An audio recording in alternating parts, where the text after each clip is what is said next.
Assalamualaikum warahmatullahi wabarakatuh. Apa khabar semua?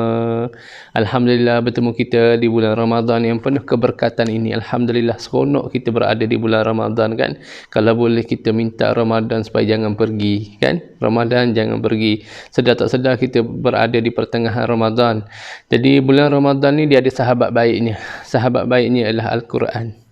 Kan sahabat baiknya Al-Quran kerana Al-Quran diturunkan pada bulan Ramadan.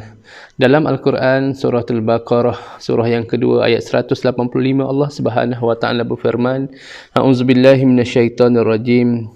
Syahrul Ramadan allazi unzila fihi al-Qur'an hudan lin-nasi wa bayyinatin minal huda wal furqan. Ila akhir ayat. Sadaqallahul azim.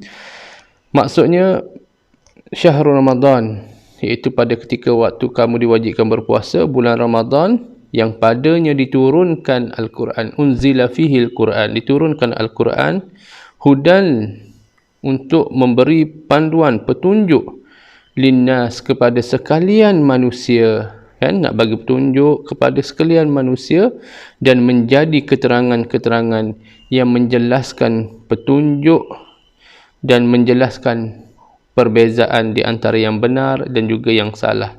Kan? Furqan membezakan yang benar dan juga yang salah. Jadi alhamdulillah, syukur kepada Allah. Bertuah sangat-sangat kan? Sebab kita berada dalam bulan yang cukup hebat. Bulan yang diturunkan Al-Quran, bulan yang sangat mulia. Dan kita pula alhamdulillah syukur juga sebab kita dibekalkan oleh kitab.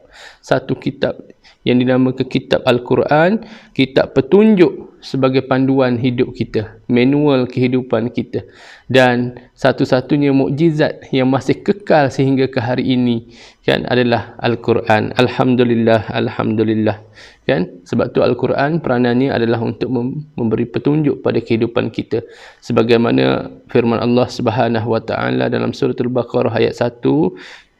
A'udzubillahi minasyaitonirrajim ayat 1 hingga ayat 2. Bismillahirrahmanirrahim. Alif lam mim. Zalikal kitabu la raiba fih hudal lil muttaqin. Kan alif lam mim, kitab Al-Quran itu tidak ada sebarang syak padanya. Kan? Hudan lil muttaqin, dan menjadi petunjuk kepada orang yang bertakwa. Nampak tak ada persamaan kat situ?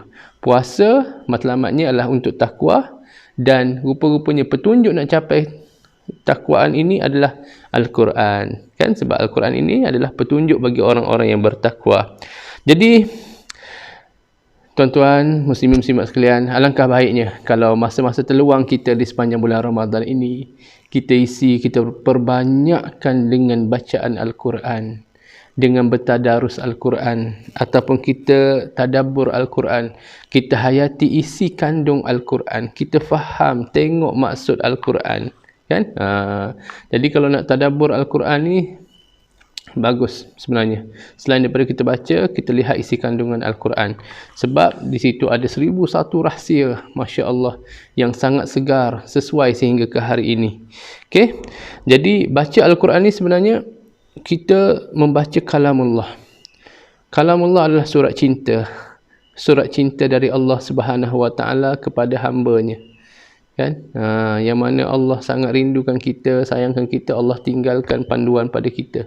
Sebab tu kalau kita tadabbur, kita boleh rasa, datangkan rasa, ya Allah, rupanya Allah sedang berbicara dengan kita. Kan? Kaedah tadabbur ni, tips dia paling mudah.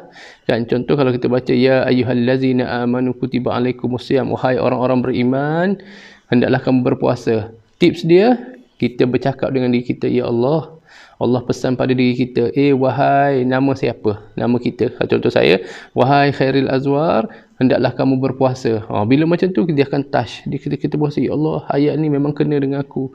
Ya Allah, ayat ni supaya perintahkan kita berusaha bersungguh-sungguh untuk dapat syurga. Kan? Ya Allah, ayat ni Allah bagi amaran kita supaya jauhi daripada azab api neraka. Jadi kat situ kita akan rasa Masya Allah. Kan? Ada interaksi. Kan? Sebab tu Al-Quran ini adalah surat cinta. Surat cinta daripada pencipta kepada hamba-Nya, makhluk. Ya? Jadi sebab tu dalam hadis Nabi SAW bersabda yang bermaksud, Sesiapa yang membaca satu huruf daripada kitab Allah Ta'ala, maka ia akan memperolehi kebaikan. Setiap kebaikan akan diberi 10 kali ganda. Dan aku tidak berkata alif lam mim sebagai satu huruf, tetapi alif satu huruf, lam satu huruf, mim satu huruf. Hadis riwayat Tirmizi. Kan? Jadi tuan-tuan, fikir-fikirkanlah. Kalau bulan Ramadan kita tak mampu nak baca Al-Quran, bagaimana dengan bulan-bulan yang lain? Kan? Jadi fikir-fikirkan, kita paksa diri kita, bersahabatlah dengan Al-Quran. InsyaAllah Al-Quran akan menjadi sahabat karib kita yang sebenar-benarnya. BFF yang sebenar. Kan? Bukan hanya di dunia, malahan dalam kubur menjadi peneman, malahan ketika hari kebangkitan menjadi saksi, dan insyaAllah kan di akhirat nanti di syurga. Amin ya Allah.